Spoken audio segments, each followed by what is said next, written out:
How did Eurovision become so controversial? We are well past the pop music era of Gary Glitter, Jimmy Savile and Jonathan King, so Eurovision should just be a nice party to celebrate Europe. A night for everyone, well, women and gays mostly, to drink Lambrini and laugh at some fun pop performances that are camper than the tents at a student Israel protest. Instead, we've got Greta Thunberg joining huge protests against Israel's participation, the Israeli entry getting booed on stage, the British entry, Olly Alexander, hating on the British flag, and the Dutch contestant, Joost Klein, has been barred, possibly because his name sounds like Jews, and everyone is crying. And it wasn't the most family-friendly contest ever, with Olly Alexander performing in a sparkly bra, and a Satanist named Bambie Thug representing Ireland. Here's Bambie explaining why she's special. Do you know what makes me special? I'm a queer. And I'm a witch! I can't tell if those are tattoos or if she just fell asleep at a house party and people drew on her with biro. She identifies as non-binary, but with all that scribbling she should identify as a school desk. And you're not special because you're queer. It's 2024. Everyone's queer. There are queer vicars, there are queer Tories. It's the most conformist thing you can do. And queer doesn't even mean anything anymore. You get straight people identifying as queer, which I think Bambie Thug is. It just means you want to be one of the cool kids. Bambie Thug said she cried with her team when Israel was included.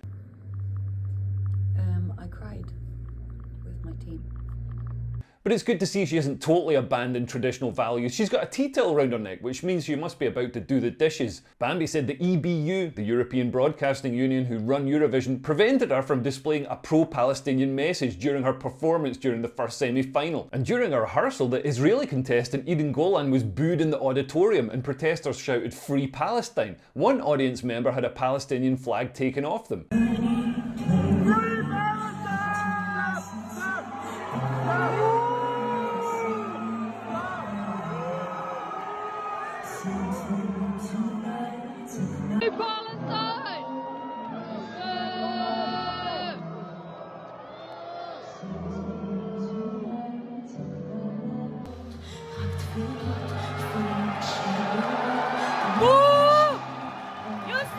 The Israeli song Hurricane was rewritten 3 times after an initial version titled October Rain was ruled by the EBU as too political due to lyrics which they thought condemned the 7th October Hamas attacks on Israel. In woke politics, the Hamas slaughter of civilians must never be condemned. And some people said Palestine should be represented at Eurovision instead of Israel. Listen, the last time Palestinians were involved in a music festival, they killed the people who were attending, so maybe it's just as well they're not in. I don't think even Graham Norton's cheery voiceover could turn that into good television. Olly Alexander called Israel an apartheid state. Remember guys, apartheid is when you have to build a fence to stop people beheading you. But Olly also stuck the boot into Britain, calling the British flag divisive and nationalistic. Does he understand the concept of Eurovision? Countries and flags are a pretty integral part. Olly no doubt thinks that slagging the British flag is an edgy opinion, when in fact it's the only opinion expressed by most British young people in the left-wing establishment. It would be far more shocking and controversial if he came out and said he loved the British flag.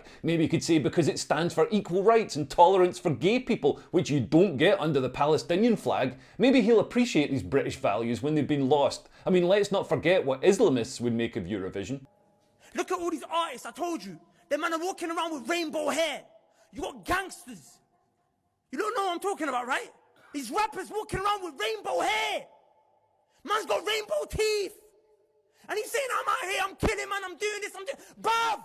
Man's moving wet. He's got rainbow hair. And everyone's looking at him. Don't they see he's turning gay? You got this other rapper, I won't mention his name. He's going around wearing dresses. Every time his album drops, he takes pictures in dresses. And then they ask him, is that a dress? Says, yeah. Are you gay? No. Yes, you are. He calls his brethren's babe. The protest didn't just come from the singers. In Belgium, the broadcast of Israel's performance in the semi-finals was interrupted. Instead of Eden Golan's song, VRT showed a black screen with the following inscription in Dutch. We condemn human rights violations by the State of Israel. The State of Israel also violates press freedom. Therefore, we will interrupt the broadcast for a moment. Truce now! Men in frocks took a break from trying to turn school kids into genderqueer communists to say that they'd be boycotting Eurovision out of solidarity with people who would crush them with rocks. You're protesting by banning your own event.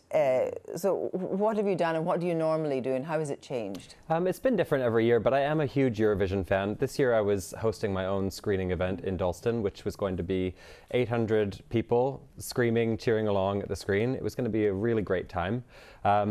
I've decided to join the boycott because of Israel's inclusion, and I feel because the EBU has forced my hand, unfortunately, by deciding to keep them in the contest. Yeah, the despite European growing Broadcasting Union. Yeah. Huge protests took place in Malmö, the Swedish city named after an IKEA chest of drawers. The Israeli singer was confined to her hotel by protesters including Greta Thunberg. I guess we know which carbon Greta wants to reduce first. These protesters insist that they're just concerned about civilians being killed. Well, where are the protests when Muslims are killed by fellow Muslims in Yemen, or Sudan, or Syria, or Libya, or Iraq, or Somalia, or Kurdistan? Where are the left-wing mobs calling to erase China or Myanmar from the river to the sea when they actually do commit genocide against Muslims? Well, I guess the key difference is that those deaths don't involve Jews. It's ironic that a contest set up to ensure unity across Europe in the wake of World War II is now a platform for anti-Semitism. People ask, well, how could the Nazis rise to power? Well, we're watching young righteous socialists being indoctrinated by culture and universities to hate Jews,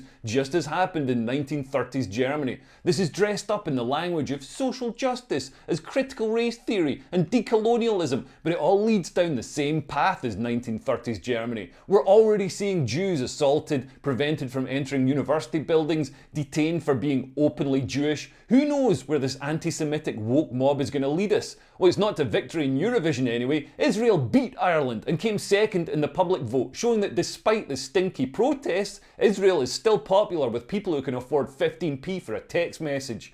Eurovision was set up as a way of bringing Europe together and settling conflicts without wars. Instead of zeppelins and doodlebugs, European countries could settle scores by awarding each other mirepoix. Now we've got a generation that wants to politicise and weaponise it, and for the most self-destructive reasons. For a contest watched by women and gay men, they're on the side of people who hate them. So I've just got to say, this generation's understanding of geopolitics, mirepoix. Thanks for listening. If you want to support me making these videos, you can become a Patreon and get access to Patreon-only content. At the moment, there's a Patreon-only exploration of what the establishment gets wrong in immigration. That's on there if you scroll down. There's a link to Patreon and everything down below. Anyway, thanks for listening. I've been Leo Kears. Bye. Bye-bye.